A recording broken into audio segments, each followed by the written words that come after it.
So I just got done trading and losing for the. It seems like a daily thing for me. Now, and I'm just thinking, and just bear with me. Bear with me. Because I'm thinking about doing the opposite of what I did. So how is this different? When I lost a lot of money, not right now, but in the past, when I lost a lot of money, it was from trading large size probably to begin with, and then it goes against me and I add in and I move my stop loss away and it's going against me, and then I just delete my stop loss altogether because whatever, and I hope it comes back to break even, and whatever happens it continues against me and I lose.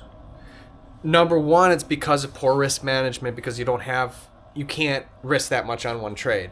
Number two, it's because I'm adding to my loser. Okay, these are two things that we can't have. All right, regardless, if we do the opposite, I'll show you what the opposite of that is, and I'll show you why I'm not being profitable even if I do the opposite. So number one is risk per trade, and then number two is adding to loser. This is how you lose. Okay, too much risk per trade and adding to the loser and moving your stop. Okay, moving stop. Okay, the inverse of this is what I was trying out.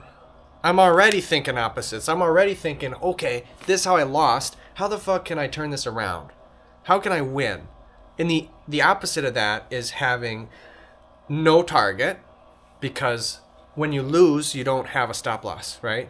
You just risk too much and you're like, okay, move my stop loss away. Well, that's the equivalent of not even having the stop loss to begin with, okay? So you don't even have one because you're just going to douse it with contracts or whatever the moment it goes against you, so it goes back to break even. You're like, because you want to fend off that loss so quickly.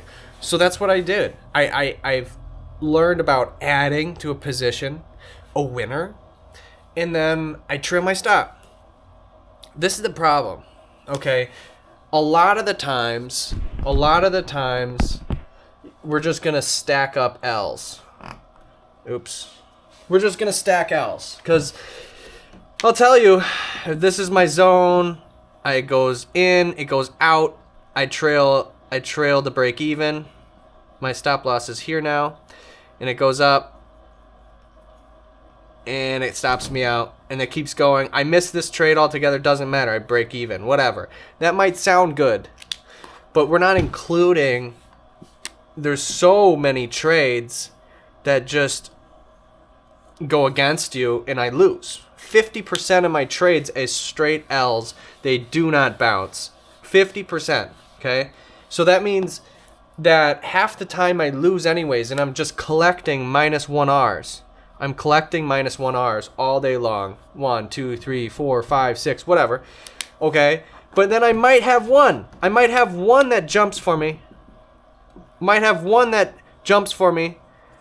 Goes 3R, and guess what? My stop loss is at break even. Now it might even be a little bit more. It might even be at like 0.5R or 1R, whatever. And that's different for everybody. For me, if it goes 3R, I'm still having my stop loss at break even.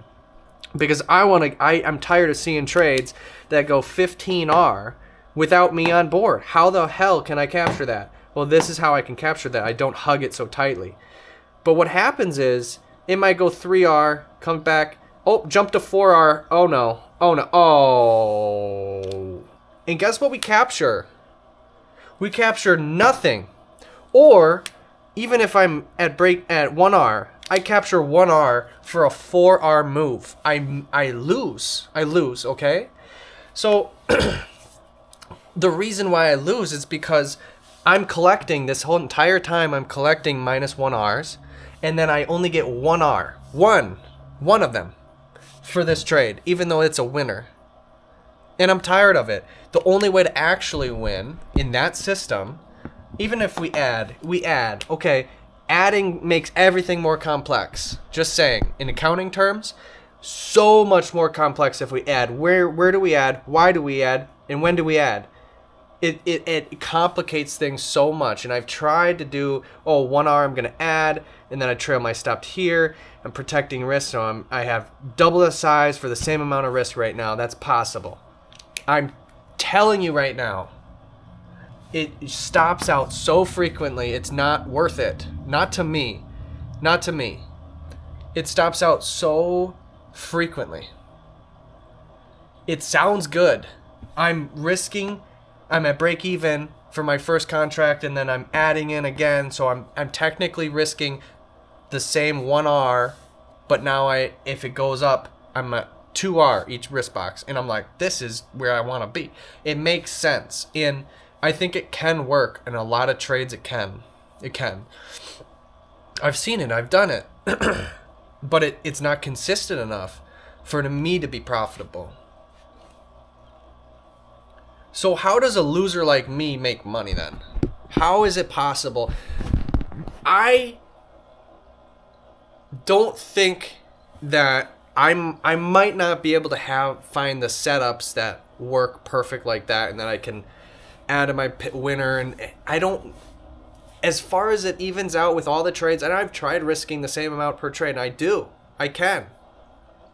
What ends up happening is, like, I lose too much 1Rs and it goes in my favor, and it comes back. Like I just said, it's just not as consistent as I want it to be. And what happens to the equity in my account value, it goes down, some break even, some a little, okay, goes down, huge win. Because there's one time, where it goes in my direction, and because I don't have a target, I continue to trail my stop, and I allow it to get it as much as I can, and it truly can give you some massive victories. But they come about once a month, man. And all the trades in between are you're collecting 1R losses. 1R losses, 1R losses, 1R losses. It's not consistent enough to have large winners. It's not, man. Unless you have trades that they either break out little, and then 15R, and you get 15R or whatever, 10Rs consistently. I don't. Mine are so random where it goes 1R. Well, that worked. Turned around, goes against me. I lose money because I don't trail my stop on 1R. I might not trail it. Okay, if I trail it, I tried trailing it. When it goes 1R, I trail it to break even. It hugs its price so much that I just get so many break evens. And that's not a bad thing. Yeah, you're right. But it's a bad thing when I see a 15R go and I got out at break even because I hugged it too quickly. I'm smothering price. I'm smothering it. You gotta allow it to breathe. I'm doing that. I'm allowing it to breathe. And it goes 1R. Nice. I'm allowing it to breathe. Comes back. Because I'm allowing it to breathe, now I lose money on that trade, on that winning trade. It's really difficult. And bear with me. Now I'm getting to what I think a dumb person like me, I'm dumb. How can I make money? I just want for you to just imagine Call of Duty, multiplayer. Okay, I'm not good, but what can I do? What does a not good person do? Camp. They camp. They can't go gunsling like the talented people. I can't go trade like the talented people because my setups don't fucking work. So what do I have to rely on? I have to rely on probability. When I roll a dice, there's 6 sides, right? If I make money on 1, 2, 3, 4, and 5, I make money. But on 6, I lose a lot of money. I'm going to win more often. Okay? I'm going to win more often. I roll the dice, I'm likely to win. Much more likely to win, actually. So, that's my point. My setups aren't killing it. I might as well just do the opposite of what I'm doing and ask for small, very small risk and rewards. So in the next video, because this is getting long, I want to make it 2. If there's this next video, I'm going to present my system inversely, because I am terrific at losing money right now. I'm going to examine it the exact opposite, my friend. The exact opposite. The exact 100% opposite. And I'm telling you right now, it's a very high win rate. Very high win rate. There is a very small chance of a very large winner. Very, very, very, very, huge, large winner. Huge, large. Did I just say winner? My bad. I've been on the computer all day. Loser. All right. But yeah, I'm going to explain it in the next video. All right, peace.